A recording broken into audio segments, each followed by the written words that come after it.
चंद्रशेखर आजाद। भारत के सहस्रों वीर सपूतों ने देश को स्वतंत्र कराने के लिए हंसते हंसते अपने प्राणों की बलि दे दी। चंद्रशेखर आजाद भी उन्हीं में से एक थे। इस पाठ में इसी वीर क्रांतिकारी की शौर्य गाथा को प्रस्तुत किया गया है। काशी के जिला मजिस्ट्रेट की अदालत में बड़ी भीड़ थी। भीड़ के बीच से हथकड़ी से जकड़े 16 वर्ष के एक बालक को 4 सिपाही बड़ी सतर्कता से लाए।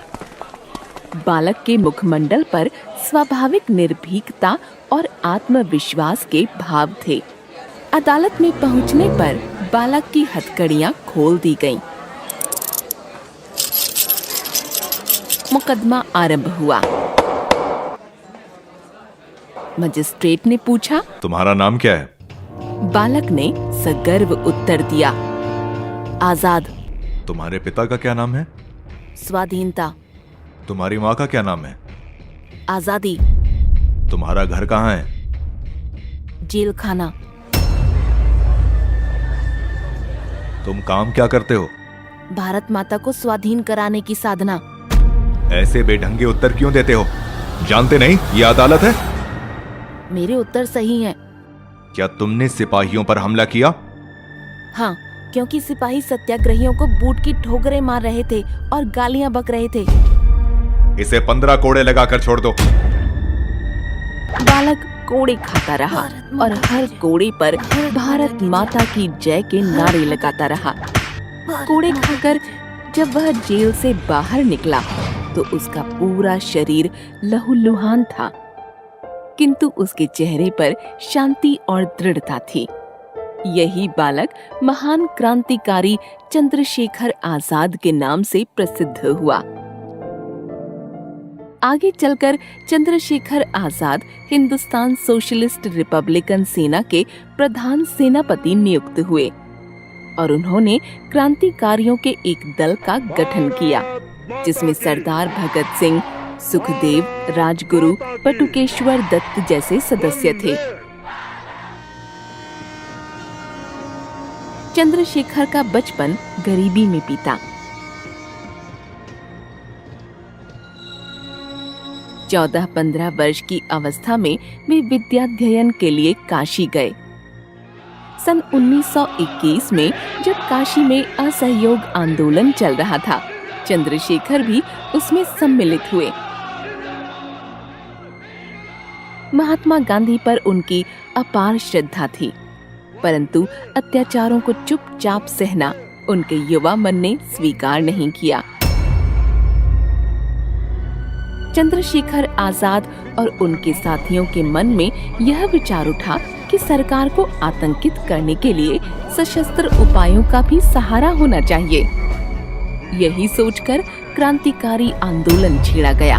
जगह जगह क्रांतिकारियों की गुप्त सभाएं होने लगीं और ऐसे युवकों की खोज होने लगी जो जान हथेली पर लेकर क्रांतिकारी उपायों को अपनाएं और घोर यंत्रणाएं देने पर भी दल का भेद न बताएं तथा हंसते हंसते फांसी के तख्ते पर झूल जाएं।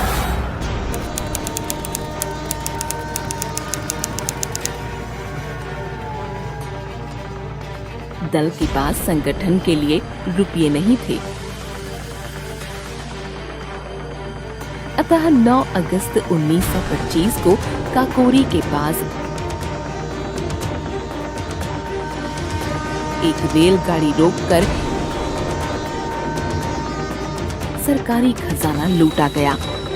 यह काम शहीद राम प्रसाद बिस्मिल के नेतृत्व में किया गया था। इसमें आजाद भी शामिल थे।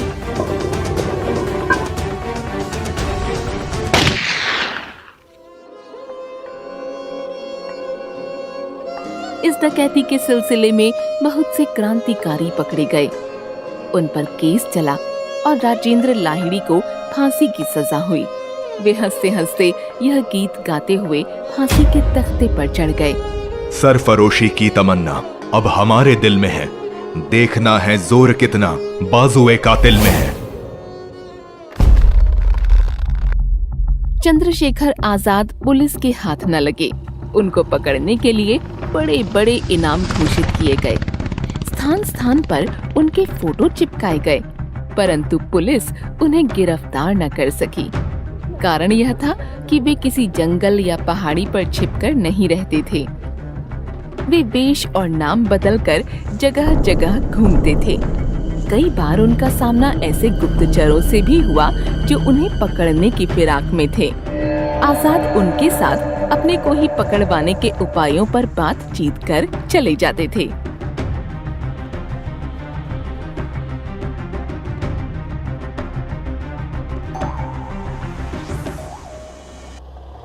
झांसी में कुछ दिन उन्होंने मोटर ड्राइवर बनकर मोटर चलाना सीखा और पुलिस अधीक्षक को मोटर चलाकर दिखाई और लाइसेंस भी प्राप्त कर लिया।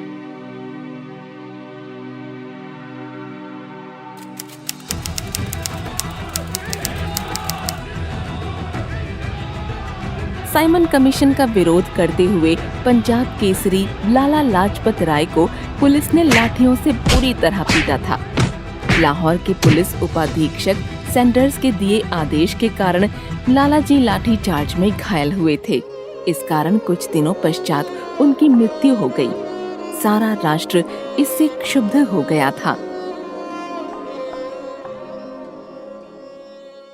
क्रांतिकारी दल ने आजाद और भगत सिंह के नेतृत्व में इसका बदला लेने का निश्चय किया।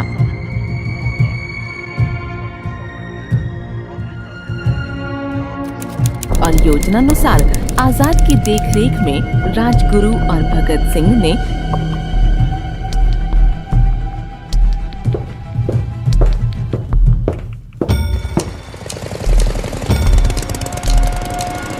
सैंडर्स को गोलियों से भून दिया।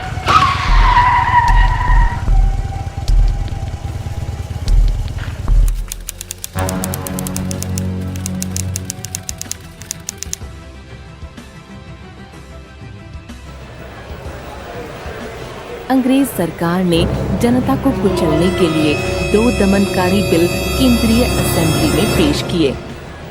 देश ने एक स्वर में उनका विरोध किया। भगत सिंह और बटुकेश्वर दत्त ने असेंबली में बम फेंका और जानबूझकर वहीं गिरफ्तार हो गए।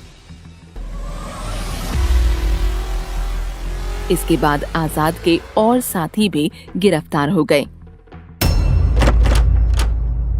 तब दल के पुनर्गठन और दल को आगे बढ़ाने का काम अकेले आजाद के कंधों पर आ गया।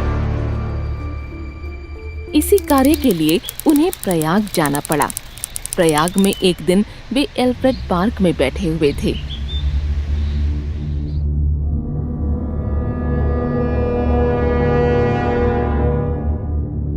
एक विश्वासघाती की सूचना देने पर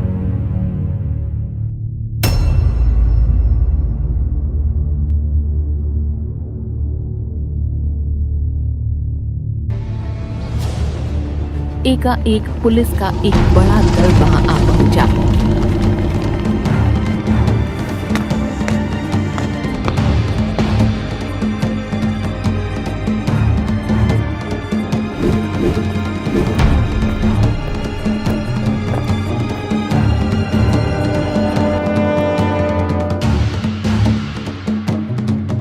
आजाद सारी स्थिति समझ गए।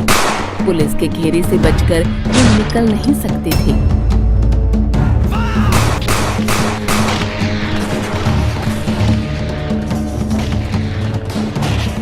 अतः वे एक विशाल वृक्ष की आड़ में छिपकर पुलिस पर गोलियां चलाने लगे। उनकी प्रत्येक गोली एक पुलिस वाले का कान तमाम कर देती थी। यह लड़ाई 1 घंटे तक चली।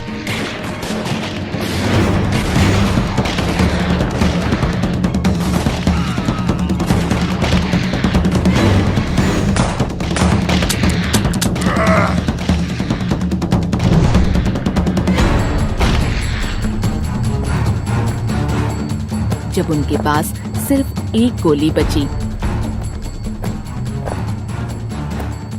तो उन्होंने उसे स्वयं अपनी कनपटी पर रखकर अपनी जीवन लीला समाप्त कर ली।